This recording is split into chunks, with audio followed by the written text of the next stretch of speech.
Poltekkes Kemenkes Tanjung Pinang.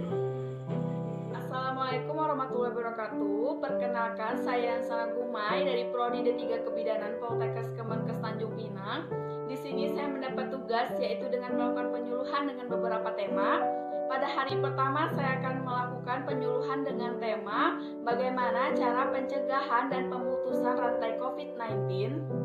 Pada hari kedua saya akan dengan tema cara mencuci tangan yang baik dan benar.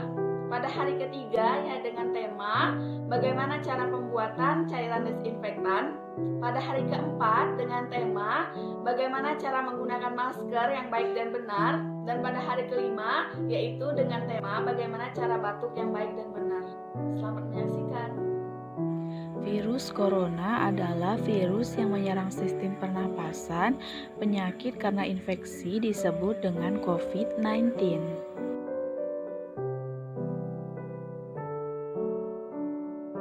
Hari pertama penyuluhan dengan tema pemutusan rantai COVID-19.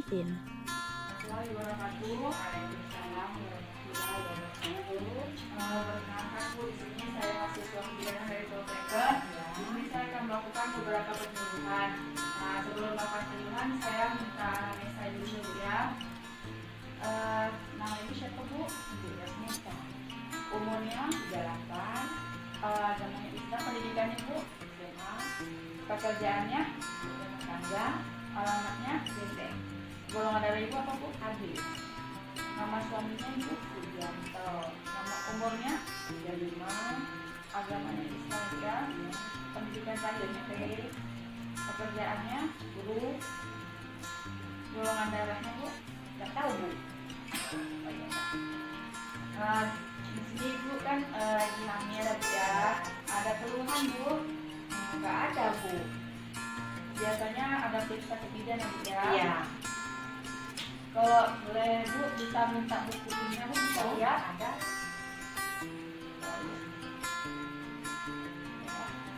Baiklah, di sini saya akan melakukan penyuluhan ya Bu ya. Nanti di sini saya ada lakukan penyuluhan sampai melalui tersebut. Nah, pada hari pertama ini saya akan melakukan penyuluhan tentang bagaimana pencegahan COVID-19 atau virus corona. Nah, Ibu sebelumnya tahu nggak Ibu apa itu virus corona Bu? Tahunya cuman itu ya, kayak ada gejala batuk gitu ya. Nah, di sini COVID-19 atau corona ini Bu, dia itu berupa virus. Nah, yang mana nanti itu penyebaran virusnya itu seperti dari percikan air liur, ludah, terus itu dari batuk. Nah, terus kalau misalnya Ibu merasa ada menyentuh dengan tangan atau wajah penderita, nah itu Ibu harus hati-hati gitu ya. Nah, biasanya ini kalau Ibu ingin tahu apakah Ibu terkena corona atau enggak, itu gejalanya akan muncul ketika 2-14 hari. Nah, di sini gejalanya itu Bu seperti nanti ada itu demam, terus suhu tubuhnya tinggi, terus batuk kering tanpa dahak, terus nanti ada kesulitan bernapas. Nah, terus bisa jadi Bu nanti kalau misalnya udah ke jenjang yang lebih serius bisa namanya kena penyakit pneumonia. Nah, terus gimana? Ibu kan di sini kan daerahnya masih aman ya Bu ya. Terus tuh istilahnya kita sebagai masyarakat pasti inginnya lebih mencegah ya Bu ya daripada mengobati. Nah, di sini Ibu tahu nggak apa aja yang harus bagaimana pencegahannya gitu? Cuci tangan, pakai masker, ya betul Bu. Bersih-bersih lah Bu. Ya betul. Jadi di sini yang pertama, kenapa pemerintah itu mengharuskan kita untuk mencuci tangan? Itu kan pasti ada gunanya Bu ya. Nah, pasti untuk membunuh kuman, terus tuh untuk menggunakan masker. Nah, terus menjaga jarak gitu ya Bu ya. Nah, apalagi kalau misalnya Ibu lagi batuk tuh Bu, nah Ibu harus menggunakan tisu atau dengan menggunakan lengan ya Bu ya.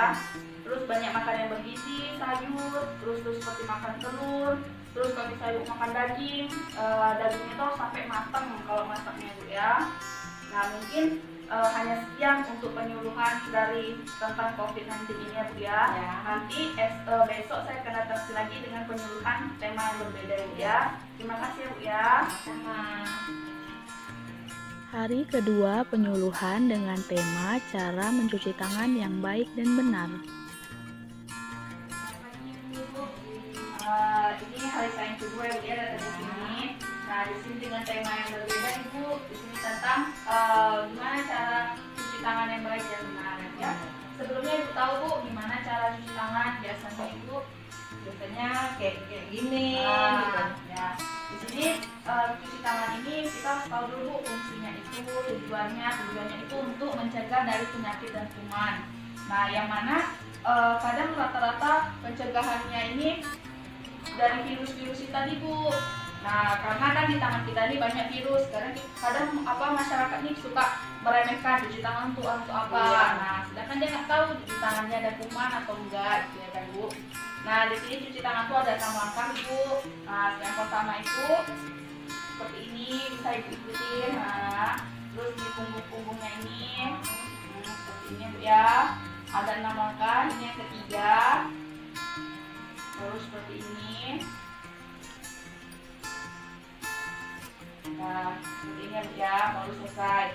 Nah, dimana cuci tangan ini nanti dilakukan itu sebelum makan, lalu pada sesudah buang air besar, buang air kecil, terus tuh sesudah batuk atau bersin, terus setelah memegang sampah, setelah memegang uang. Nah, kadang masyarakat tuh kan Bu, kalau misalnya ada alasan misal dari swalayan harus megang uang, alasannya nggak dapat cuci tangan. Tapi sekarang pemerintah itu sudah banyak upaya untuk supaya masyarakat itu lebih hidup sehat, dimana swalayan sekarang udah banyak cuci tangan dengan sanitizer yang lebih simple ya Bu ya.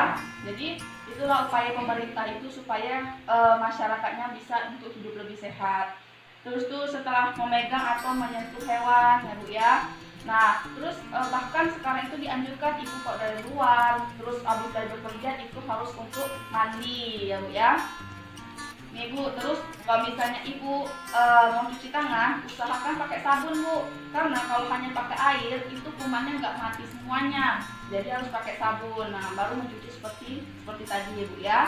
Nah, mungkin hanya sekian yang bisa saya kasih ilmunya ke Ibu tentang cuci tangan yang baik dan benar ya Bu ya. Semoga ilmunya bermanfaat ya Bu ya. Ya, terima kasih Bu. Ya. Hari ketiga penyuluhan dengan tema cara membuat cairan desinfektan.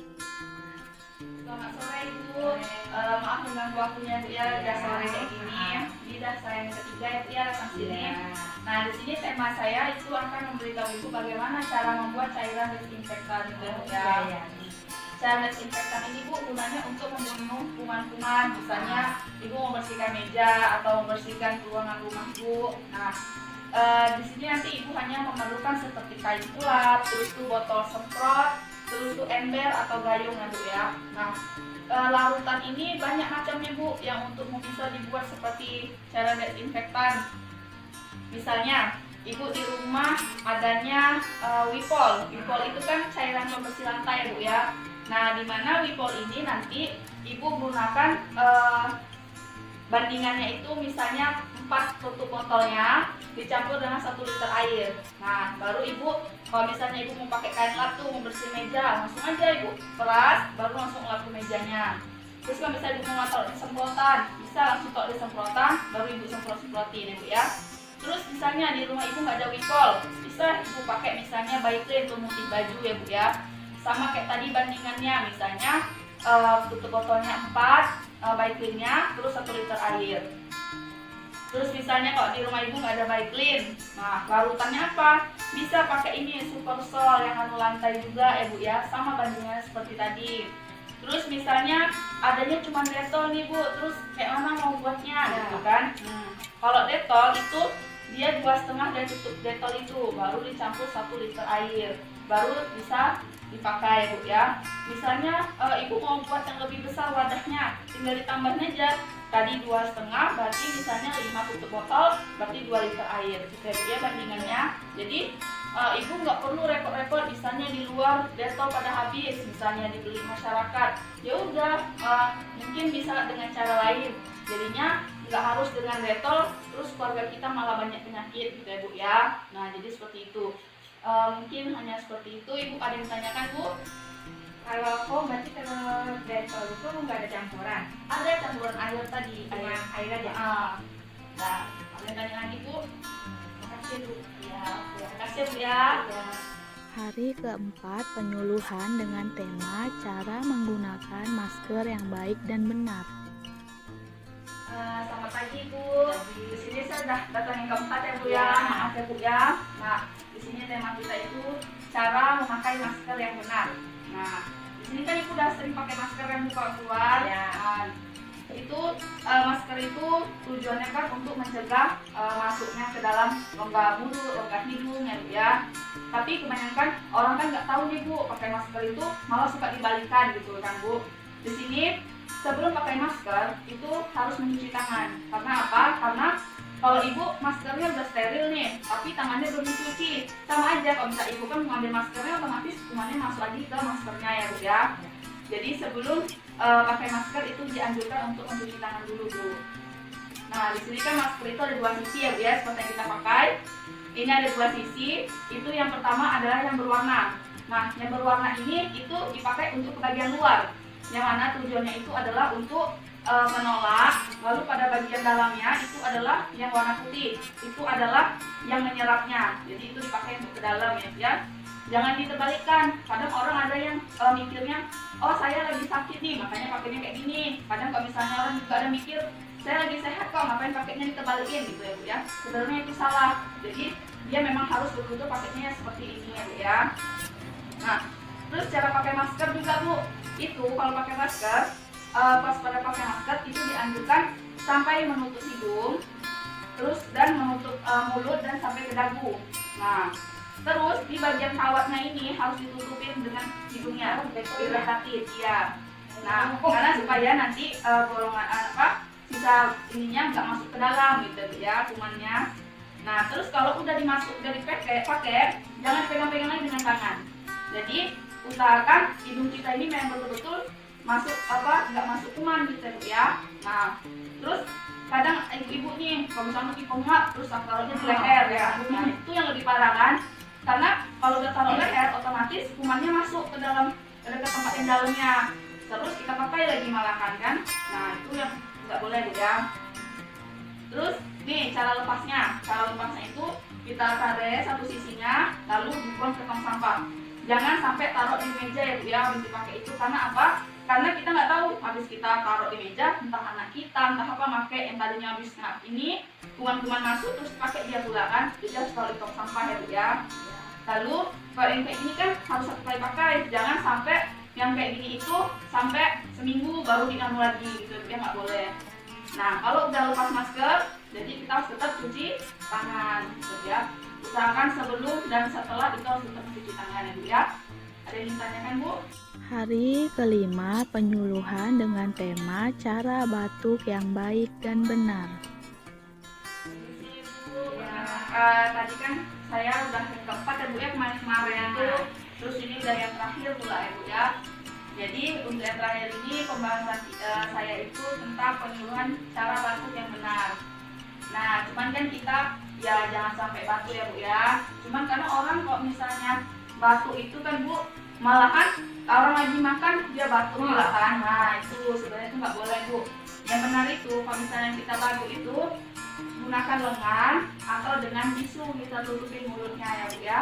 Karena batuk apalagi bersin itu dia kayak ngeluarin percikan Bu. Nah, itu yang membuat virusnya itu makanya banyak ini. Terus bisa kan gunakan masker kalau lagi batuk ya Bu ya.